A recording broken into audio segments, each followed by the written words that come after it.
সরকার তার বৈধ মালিকের কাছে ব্যাংক ফিরিয়ে দেওয়ার যে প্রক্রিয়া, সেই প্রক্রিয়াটা বাংলাদেশ ব্যাংক বর্তমানে করছে। ইসলামিক ব্যাংক শুধুমাত্র একটা ব্যাংক নয়, এটা একটা ইকোসিস্টেম।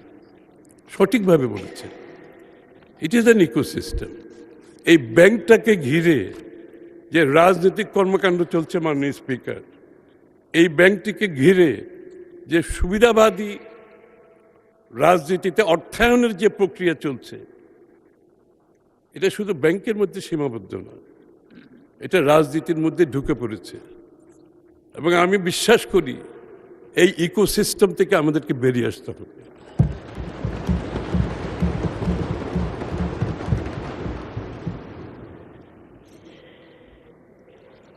যেটা আমি একটু আগেই বলছিলাম, ওইটা আবার রিপিট করি। 2025 সালের শেষে ইসলামী ব্যাংকের শ্রেণীকৃত ঋণ 94,000 কোটি টাকায় পৌঁছেছে, যা ব্যাংকের মোট ঋণ পোর্টফোলিওর 51%।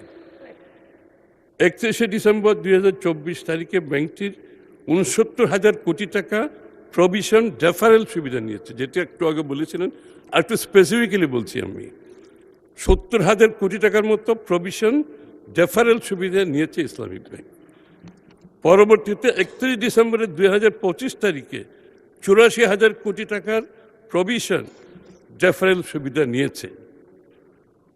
সুতরাং 2026-এর প্রথম প্রান্তিকে ব্যাংকটি প্রায় 268 কোটি টাকা নিট লোকসান করেছে, প্রফিট করেনি, লোকসান করেছে। সো এইটা কথা হচ্ছে, আপনারা বলছেন এই ব্যাংকের এই ব্যাংকটির যে সফলতার কথা বলেছেন, সেটাও আমি বুঝলাম।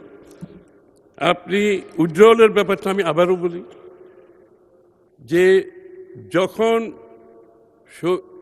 স্বৈরশাসকের সময়, ফ্যাসিস্ট সরকারের সময় ইসলামিক ব্যাংক যখন টেক ওভার হয়, স্বৈরশাসকের লোকজন যখন টেক ওভার করেছে বলে আপনারা বলছেন, তখন কি ব্যাংকের গ্রাহকরা তাদের টাকা প্রত্যাহার করেছিল?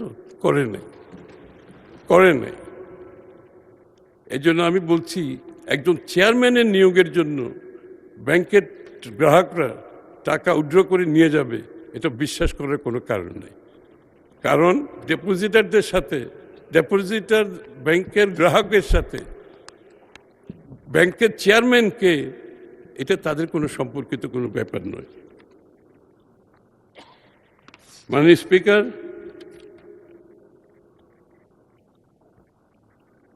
আপনারা শেয়ার বৈধ মালিকের কাছে ফেরত দেওয়ার কথা বলছেন, ভালো কথা। আসলে পুরো প্রসেসটাই তো তাই। আমি আপনারা কি বলছেন ঠিক বুঝতে পারছি না। মাননীয় স্পিকার, ফুল এখন যে প্রসেসটা চলছে বাংলাদেশ ব্যাংকের মাধ্যমে, সেটাই তো উদ্দেশ্য। সরকার তার বৈধ মালিকের কাছে ব্যাংক ফিরিয়ে দেওয়ার যে প্রক্রিয়া, সেই প্রক্রিয়াটা বাংলাদেশ ব্যাংক বর্তমানে করছে। এবং বাংলাদেশ ব্যাংক যেখানে শঙ্কা প্রকাশ করছে, বাধাগ্রস্ত হচ্ছে, যে যাদের মাধ্যমে পরিচালিত হলে গ্রাহকদেরও সুবিধা হবে, শেয়ার হোল্ডারেরও সুবিধা হবে, সেই জায়গায় পরিবর্তনটা আনছে। এবং সেই পরিবর্তন আনার অধিকার বাংলাদেশ ব্যাংকের ব্যাংক আইনের পরিপ্রেক্ষিতে আছে। সেই কাজটি তারা করছে। এখানে আপনাদের আপত্তির আমি তো কিছু দেখতে পাচ্ছি না। এবং এর মাধ্যমে এইটা একটা আইনও তো আছে, সময়সীমাও নির্ধারিত আছে, কতদিনের মধ্যে এটা বাংলাদেশ ব্যাংকে করতে হবে। আপনারা একটু অপেক্ষা করুন না, দেখুন শেষ পর্যন্ত বাংলাদেশ ব্যাংক যে কাজটি হাতে নিয়েছে, সেটা তারা সফলভাবে করতে পারে কিনা। আমরা তো দেখেছি, আমার কাছে মনে হচ্ছে পুরো বিষয়টা একটি রাজনৈতিকভাবে একটা অস্থিতিশীল অবস্থা সৃষ্টি করার এই সমস্ত মুভমেন্টের পিছনে কাজ করছে। এটা কোনো ইসলামী ব্যাংকের মধ্যে সীমিত নয়, মাননীয় স্পিকার। আরএফএল SWR পাইপই মাপে যা বলে তাই দেয়। RFL SWR pipe and fittings.